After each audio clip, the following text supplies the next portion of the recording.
Bismillahirrahmanirrahim. Assalamualaikum warahmatullahi wabarakatuh. I am your English PE teacher from Metropolitan Foundation School.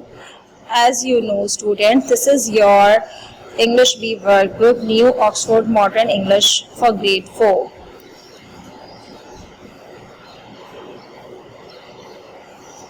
Poem A Night in June.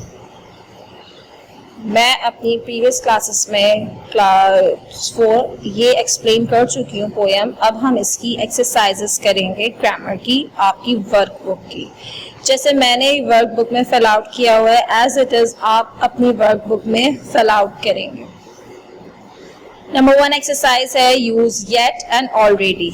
Yet के मतलब है अब तक, already का मतलब जो काम हो चुका है। They have already had there lunch. We do not know if he has arrived yet. Haven't you taken the dog for a walk yet? The children have already put away their books and pencils. Did you notice where the word yet was placed in the sentence? क्या आपने notice किया कि कहाँ word yet आया है? Now move to next exercise, exercise number 2. Make 3 sentences of your own using the word yet and 3 sentences using the word already. अब हमने यहाँ 3 सेंटेंस बनाने हैं बेटा, जिसमें हमने वर्ड यूज करना है yet and already. सबसे पहले हम वर्ड yet के 3 सेंटेंसेस बनाते हैं। Has the mail arrived yet? I haven't read the book yet. He has not finished his homework. They have already agreed to come. अब यहाँ हमने 3 सेंटेंस येट के बना दिए, अब हम ऑलरेडी के बना रहे हैं। जैसे कि मैं बता चुकी हूँ ऑलरेडी का एक sentence. Now move to next sentence. He acted as he did not already know. He has already finished his homework.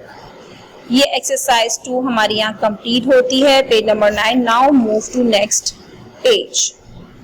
Exercise number B, spell and write. ये बहुत ही आसान एक्सरसाइजेस हैं। Arrange these list in alphabetical order. Question पढ़ते ही आपको समझ में आ जाएगा कि हमें यहाँ क्या करना है। First find the word that does not fit in the list and cross it out.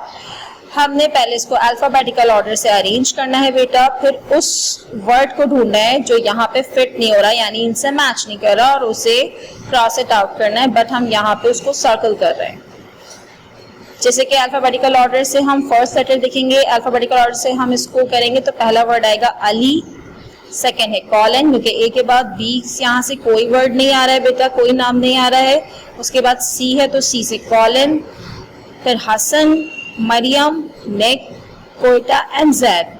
अब जैद, नेक, मरियम, हसन, कॉलन एंड अली ये आपस में मैच करें, बट इसमें मिसमैच क्या है बेटा, सिटी का नाम कोयटा, तो हम इसे ब्लू कलर पेंसिल से सर्कल कर लेंगे।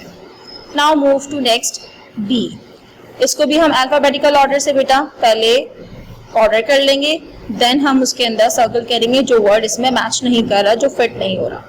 पहला वर्ड एनी, दूसरा बैंक, तीसरा every, few, lots, only and सम।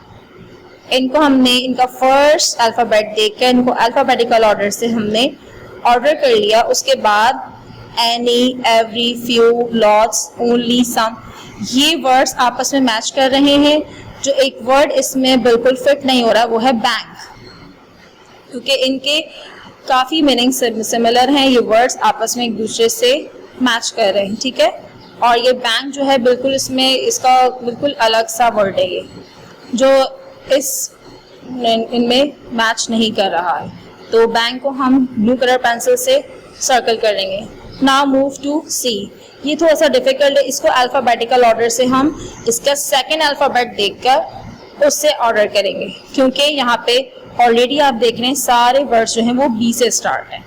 तो बास्केट, बैव, पिसन, बोर्ड, ब्रिंग, बुलेट, बस, ठीक है। अब इसमें ब्रिंग जो है वो बिल्कुल आउट है, बिल्कुल मिसमैच है यहाँ से, तो उसको हम ब्लू कलर पेंसिल से सर्कल कर लेंगे।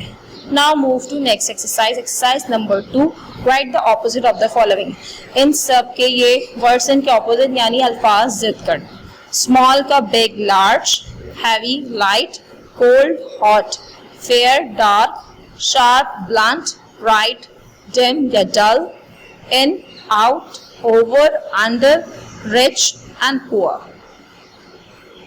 Okay students, understand? Now move to next exercise. Exercise number 3. Find these words in a dictionary. See how fast you can do it. Write down the meaning of each word.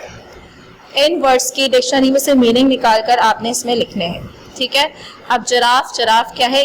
African animal है, 4 leg, 4 टांगे हैं, leaf eater, पत्ते खाता है, with spotted skin, उसकी skin पे spot होते हैं, एंड अ लॉन्ग नेक, और एक लंबी गर्दन होती है। ओयस्टर क्या है? एन एडिबल क्रिएचर है, खाने की चीज वो है, इन अ शेल, शेल के अंदर होता है, और लिव इन द सी, समंदर में रहता है। स्टैग कहते हैं मेल डियर को, ठीक है। हिरन, डियर कहते हैं हिरन को, और बारहसिंगा भी नहीं, हिरन कहते हैं इसको। Now move to next page, page number 11, exercise C. Do you know why? क्या आप जानते हैं क्यों? Change this question in the same way, इसी तरह ये क्वेश्चन चेंज करने हैं। Where is the post office? तो इसको आपने ऐसे चेंज करना है, do you know where is the post office? क्या आपको पता है पोस्ट ऑफिस कहाँ है? What is the post masters name? Do you know what is the post masters name? Where does the postmaster live? Do you know where does the postmaster live? What does the postmaster do? Do you know what does the postmaster do? When does the postmaster come to the post office? Do you know when does the postmaster come to the post office? When does he go home? Do you know when does he go home? Where do his children go to school? Do you know where do his children go to school? Why is the postmaster so happy? Do you know why is the postmaster so happy? यहाँ आपका poem जो उसके exercises grammar की complete होती हैं a night in जून की। उम्मीद है आप बहुत अच्छे से समझ गए होंगे, बहुत अच्छे से साफ सुथरा अच्छा सा काम करके लेकर आएंगे कंप्लीट करके। Thank you for watch.